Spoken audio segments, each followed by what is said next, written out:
इस युद्ध में पहली बार यूक्रेन ने रूस पर नई क्रूज मिसाइलों से हमला किया और व्लादिमीर पुतिन को तुरंत हवाई युद्ध विराम का प्रस्ताव दिया गया। आज 27 जुलाई को एक साथ दो बड़ी खबरें आई हैं जो यूक्रेन के खिलाफ रूस का युद्ध से जुड़ी हैं। पहली खबर सैन्य है। यूक्रेन ने पहली बार रूस के खिलाफ नई क्रूज मिसाइल रूता ब्लॉक 1 का इस्तेमाल किया, जिसे एक भगोड़े रूसी व्यवसायी की कंपनी बनाती है जो रूस की पहली निजी अंतरिक्ष कंपनी के संस्थापक हैं। लेकिन अब ये रूसी यूक्रेन के पक्ष में हैं। दूसरी खबर कूटनीतिक है। संयुक्त राज्य अमेरिका एक नया शांति प्रस्ताव पैकेज तैयार कर रहा है और उसमें से एक बिंदु है हवाई युद्ध विराम, यानी दोनों पक्षों द्वारा हवाई हमलों से परहेज करना। यह प्रस्ताव पहले वॉशिंगटन और कीव की सहमति से तय होगा, फिर यह व्लादिमीर पुतिन को दिया जाएगा और यह सब व्लादिमीर ज़ेलेंस्की की संयुक्त राज्य अमेरिका की यात्रा की पूर्व संध्या पर हो रहा है, जो पहले से ही कल 28 जुलाई को निर्धारित है। साथ ही हमारी रक्षा बलों ने हाल के समय में हमलों की सबसे व्यापक श्रृंखलाओं में से एक को अंजाम दिया। उरमूर्तिया में रणनीतिक रोस रिजर्व तेल भंडार आग की चपेट में आ गया। ये सीमा से 1300 किलोमीटर दूर है। रोस्तोव ना दोनों में बंदरगाह, तेल भंडार और अजोव सागर में 2 बंदरगाह हैं, तो चर्चा के लिए काफी कुछ है। मेरा नाम अलेक्सी पिचिए है। चलिए शुरू करते हैं, लेकिन शुरू करने से पहले मैं आपसे अनुरोध करता हूं कि इस चैनल को सब्सक्राइब करें। हम 3 लाख सब्सक्राइबर के आंकड़े की ओर बढ़ रहे हैं, इसलिए आपकी सदस्यता के लिए मैं आभारी रहूंगा।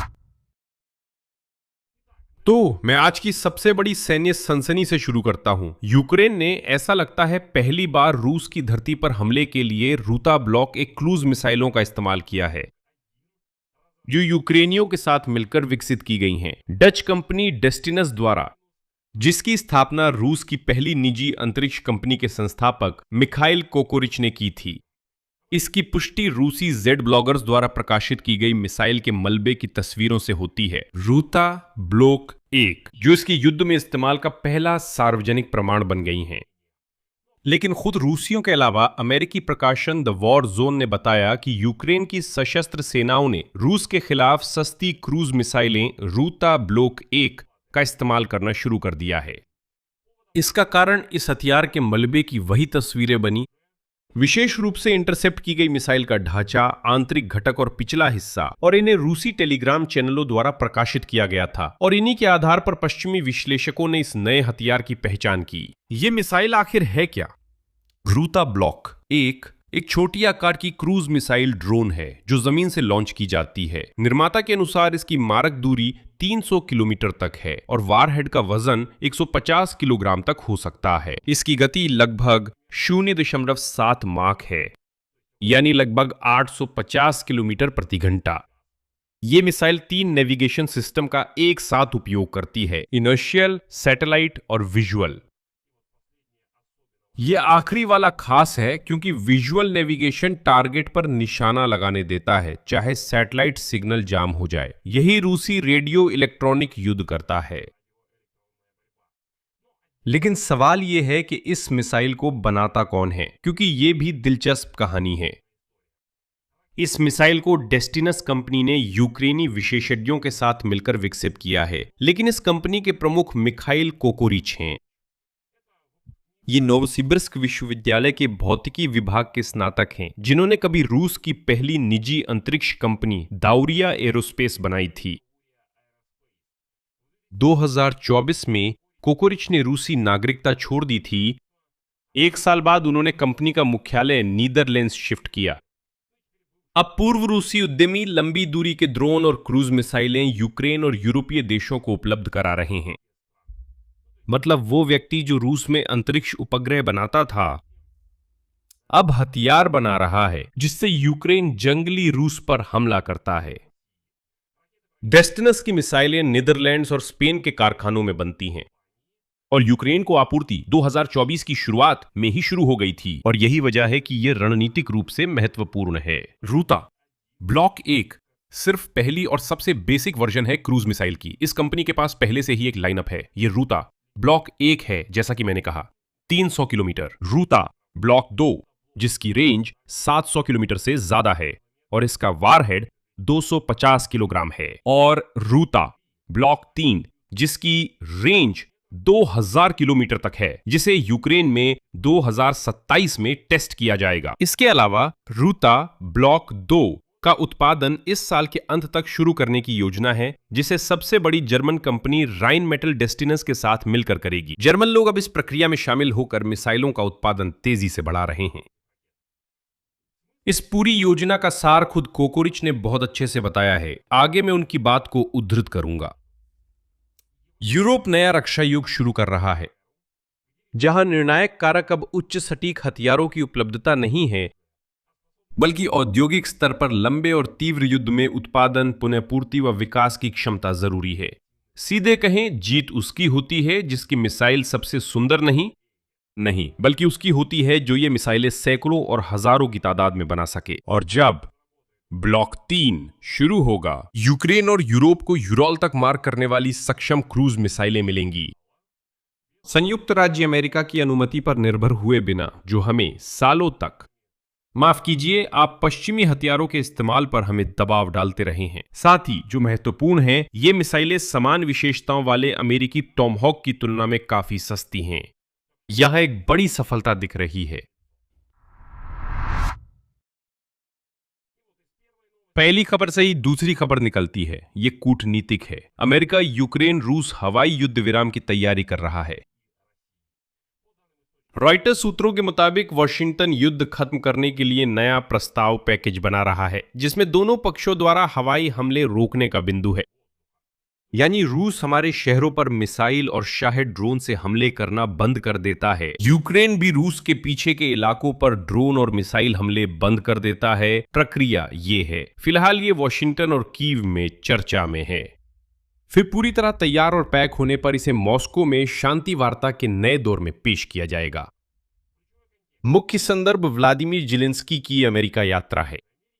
आज वो यूनाइटेड किंगडम में है और कल 28 जुलाई को यूक्रेन के राष्ट्रपति ट्रंप से मिलने के लिए अमेरिका आ रहे हैं, जहां भविष्य के संघर्ष विराम पर सीधी चर्चा होगी।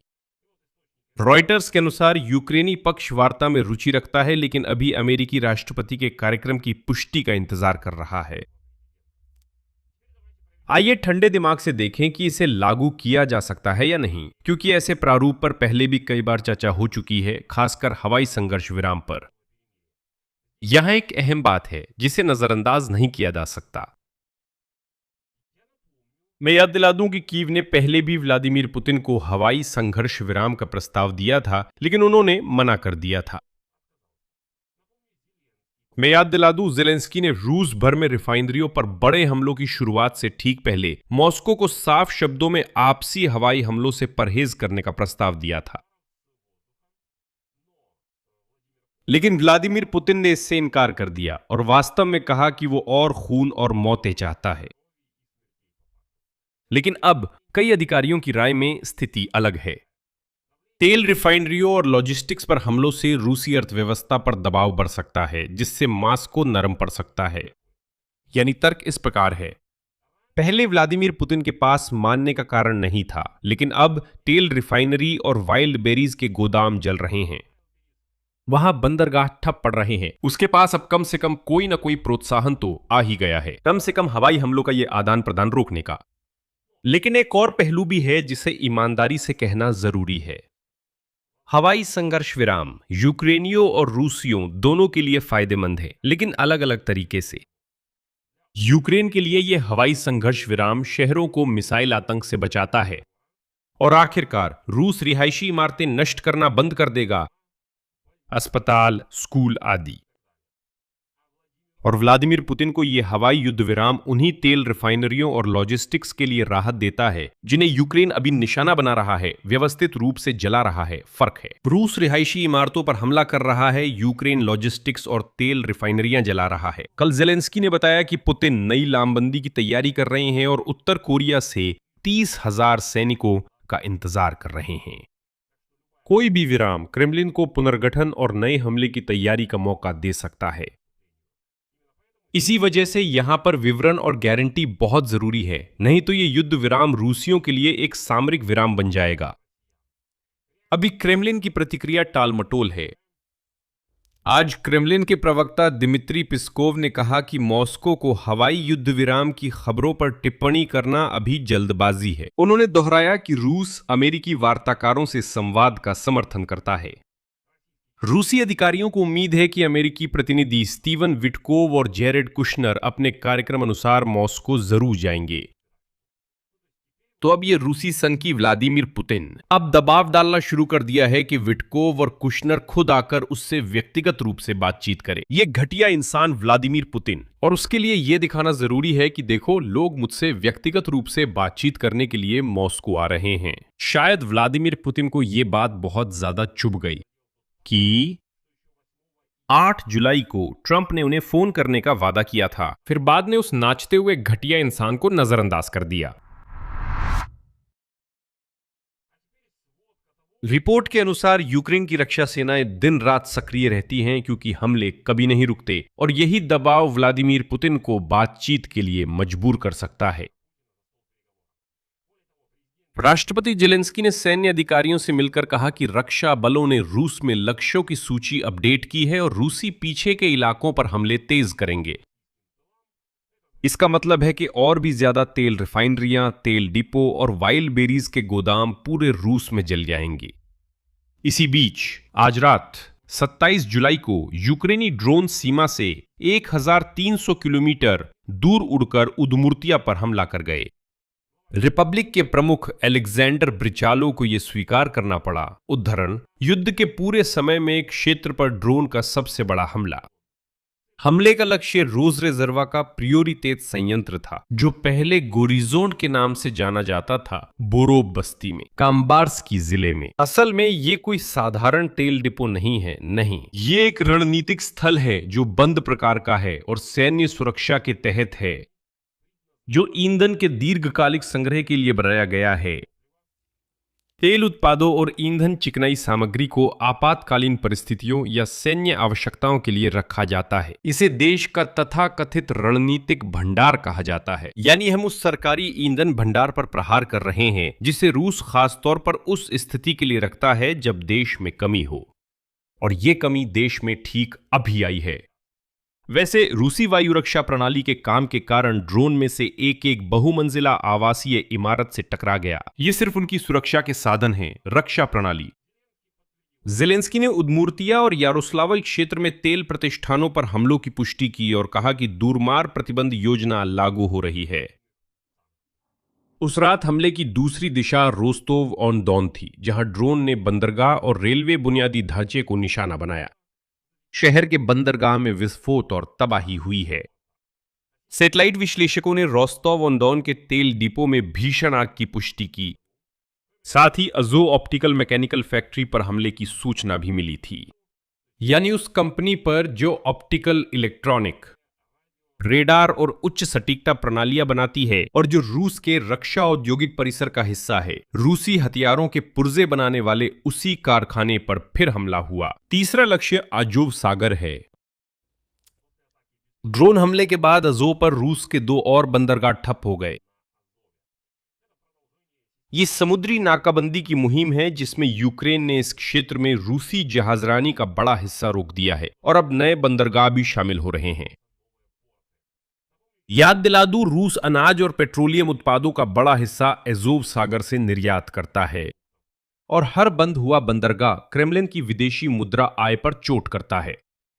यह बताना जरूरी है कि इसका क्या असर होता है, क्योंकि यहां एक अहम बात सामने आई है। ईंधन की कमी के चलते अब रूसी सैनिकों के सैन्य उपकरणों में ईंधन भरने की सीमा तय कर दी गई है। उनके दस्तावेजों में इसका उल्लेख इस तरह है, उदाहरण, ईंधन की भारी कमी है। और जरा सोचिए, आक्रांता देश की सेना अपनी ही सैन्य उपकरणों के लिए ईंधन का कोटा तय कर रही है। ये रिफाइनरियों पर हुए यूक्रेनी हमलों का सीधा नतीजा है, तेल डिपो और उसी लॉजिस्टिक्स पर जिसे यूक्रेन हर रात जला रहा है। ये अच्छी खबर है क्योंकि पहले नागरिकों को ही ईंधन की कमी थी और अब इसकी कमी सेना के लिए भी है। इसलिए उदमुर्तिया में भंडार पर हमला यह दिखाता है कि रूसियों के लिए ईंधन की समस्या वास्तव में अभी शुरू ही हो रही है। ये तो बस शुरुआत है। वैसे आज क्रीमिया में तो अब उन लोगों को भी पेट्रोल बेचना बंद कर दिया गया है जिन्होंने खास क्यूआर कोड खरीद लिए थे।